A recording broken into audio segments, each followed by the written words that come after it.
Dear friends, we have had 2 visitors to our railway. One of these, City of Truro, is a very famous engine. We were sorry when we had to say goodbye to him. The other visitor was different.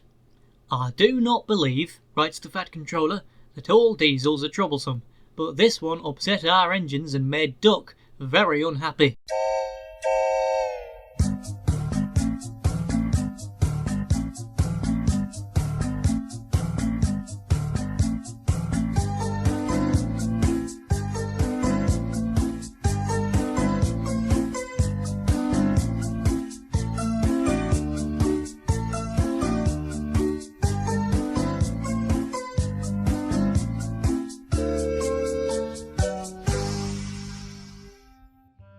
A special train arrived one day and the Fat Controller welcomed the passengers. They looked at everything in the yard and photographed the engines. Duck's driver let some of them ride in his cab. "They're the Railway Society," his driver explained. "They've come to see us. Their engine's City of Truro. He was the first to go 100 miles an hour. Let's get finished, then we can go and talk to him." "Oh," said Duck, awed. "He's too famous to notice me." "Rubbish," smiled his driver. "Come on." Duck found City of Truro at the coaling stage. May I talk to you?" he asked shyly. "Of course," smiled the famous engine. "I see you are one of us." "I try to teach them our ways," said Duck modestly. "All shipshape and Swindon fashion, that's right. Please, could you tell me how you beat the Southwestern?" So City of Truro told Duck all about his famous run from Plymouth to Bristol more than 50 years ago. They were soon firm friends and talked Great Western till late at night. City of Truro left early next morning. "Good riddance," grumbled Gordon. "Chattering all night, keeping important engines awake. Who is he anyway?" "He's City of Truro. He's famous." "As famous as me? Nonsense." "He's famouser than you. He went 100 miles an hour before you were drawn or thought of." "So he says, but I didn't like his looks. He's got no dome," said Gordon darkly. "Never trust Domeless Engines. They're not respectable." "I never boast," Gordon continued modestly, "but 100 miles an hour would be easy for me. Goodbye." Presently Duck took some trucks to Edward Station. He was cross, and it was lucky for those trucks that they tried no tricks. "Hello," called Edward. "The famous City of Truro came through this morning. He whistled to me. Wasn't he kind?" "He's the finest engine in the world," said Duck, and he told Edward about City of Truro and what Gordon had said. "Don't take any notice," soothed Edward. "He's just jealous. He thinks no engine should be famous but him. Look, he's coming now." Gordon's boiler seemed to have swollen larger than ever. He was running very fast. He swayed up and down and from side to side as his wheels pounded the rails. "He did it, I'll do it. He did it, I'll do it," he panted. His train rocketed past and was gone. Edward chuckled and winked at Duck. "Gordon's trying to do a City of Truro," he said. Duck was still cross. "I should think he'll knock himself to bits," he snorted. "I heard something rattle as he went through." Gordon's driver eased him off. "Steady, boy," he said. "We aren't running a race." "We are, then," said Gordon, but he said it to himself. "I've never known him ride so roughly before," remarked his driver. His fireman grabbed at the brake handle to steady himself. "He's given himself a hammering and no mistake." Soon Gordon began to feel a little queer. "The top of my boiler seems funny," he thought. "It's just as if something was loose. I'd better go slower." But by then it was too late. They met the wind on the viaduct. It wasn't just a gentle wind, nor was it a hard, steady wind. It was a teasing wind which blew suddenly in hard puffs and caught you unawares. Gordon thought it wanted to push him off the bridge. "No, you don't," he said firmly, but the wind had other ideas. It curled round his boiler, crept under his loose dome and lifted it off and away into the valley below. It fell on the rocks with a clang.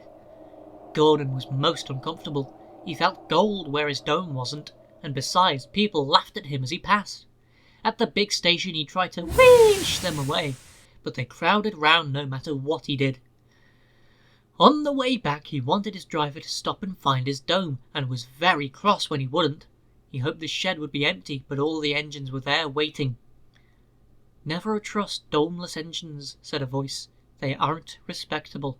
City of Troro's visit made Duck very proud of being Great Western. He talked endlessly about it, but he worked hard too and made everything go like clockwork. The trucks behaved well, the coaches were ready on time, and the passengers even stopped grumbling. But the engines didn't like having to bustle about. There are two ways of doing things, Duck told them. Great Western way, or the wrong way. I'm Great Western, and don't we know it, they groaned. They were glad when a visitor came. The visitor purred smoothly towards them. The Fat Controller climbed down. Here is Diesel, he said. I have agreed to give him a trial. He needs to learn. Please teach him, Duck. Good morning, purred Diesel in an oily voice. Pleased to meet you, Duck. Is that James and Henry? And Gordon, too? I am delighted to meet such famous engines. And he purred towards them. Silly engines were flattered. He has very good manners, they murmured. We are pleased to have him in our yard. Duck had his doubts. Come on, he said shortly.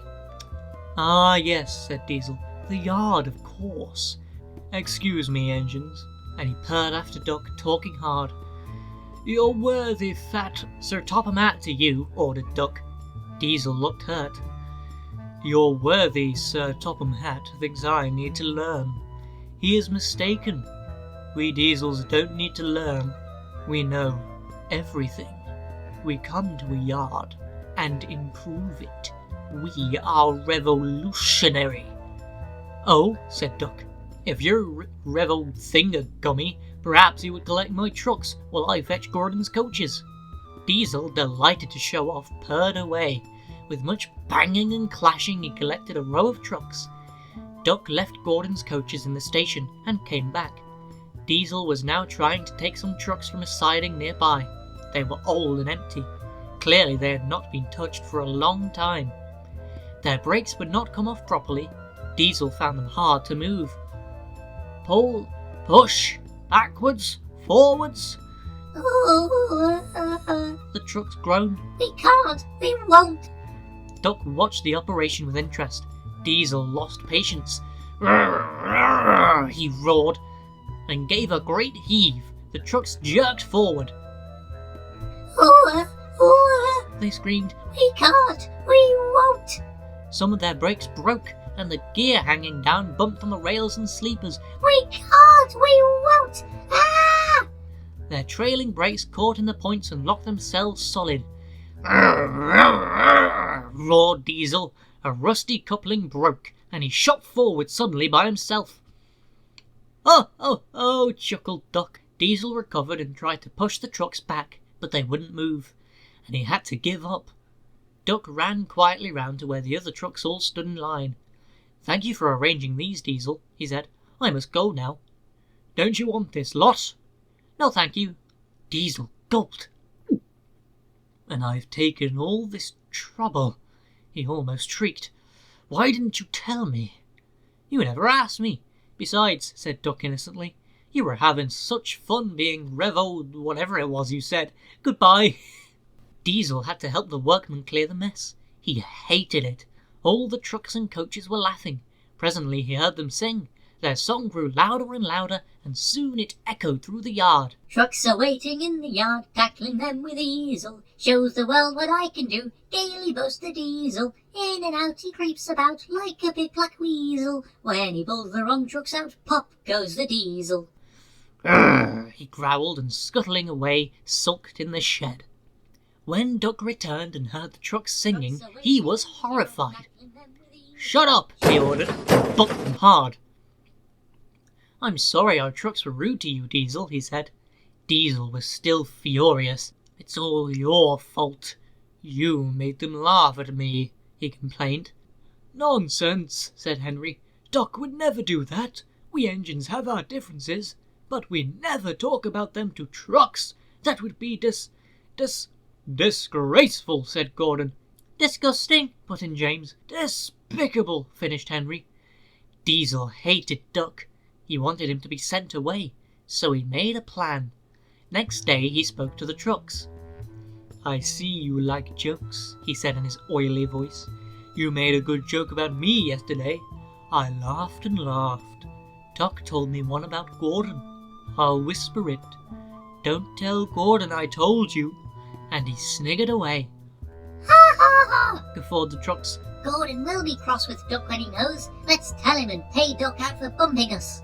Diesel went to all the sidings, and in each he told different stories.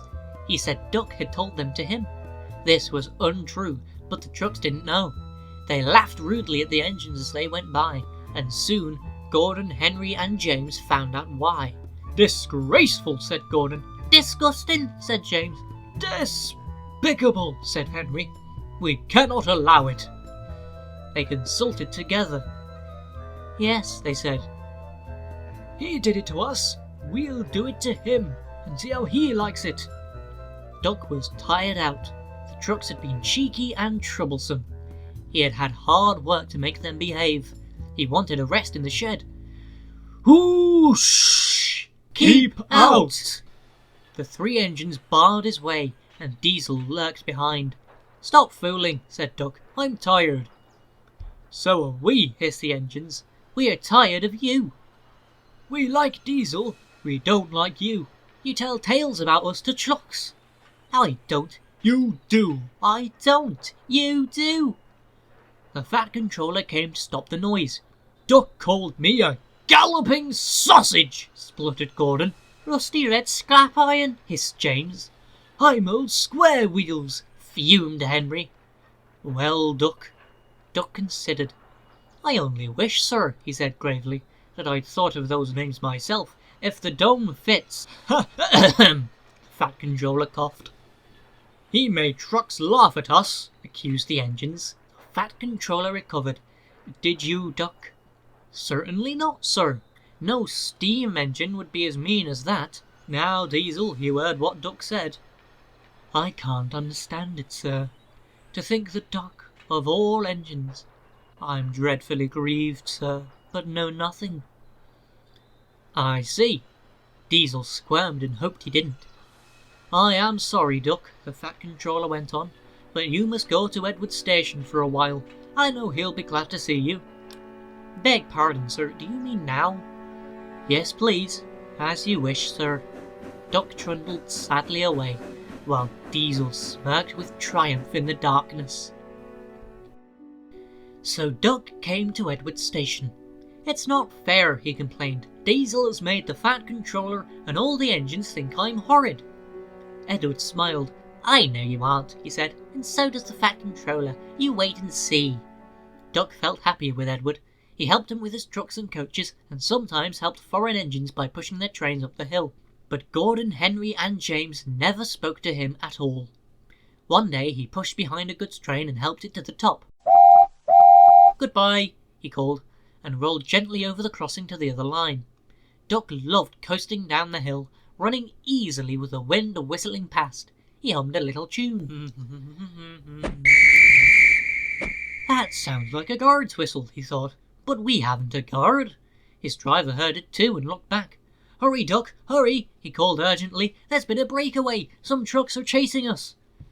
There were 20 heavily loaded trucks. Hurrah, hurrah, hurrah! They laughed. We've broken away, we've broken away, we've broken away. And before the signalman could change the points, they followed Duck onto the down line.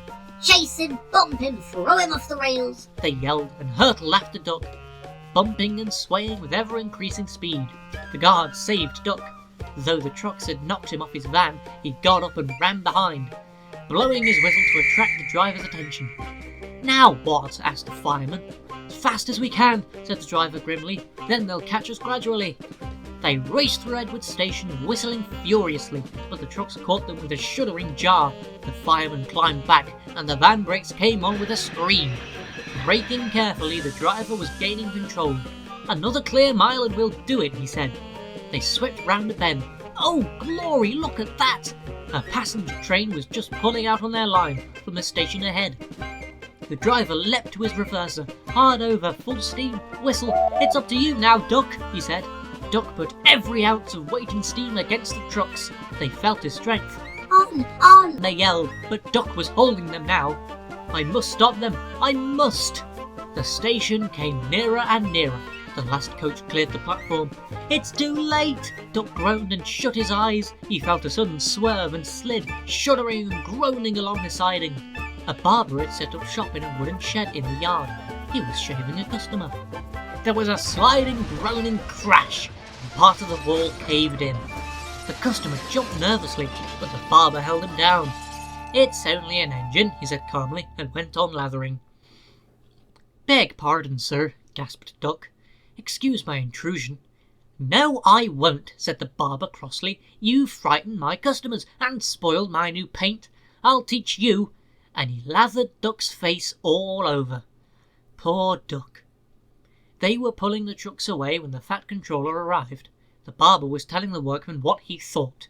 "I do not like engines popping through my walls," he fumed. "They disturb my customers." "I appreciate your feelings," said the Fat Controller, "and will gladly repair the damage, but you must know that this engine and his crew have prevented a serious accident. You and many others might have been badly hurt." The Fat Controller paused impressively. "It was a very close shave," he said. "Oh," said the barber. "Oh, excuse me." He ran into his shop, fetched a basin of water and washed Duck's face.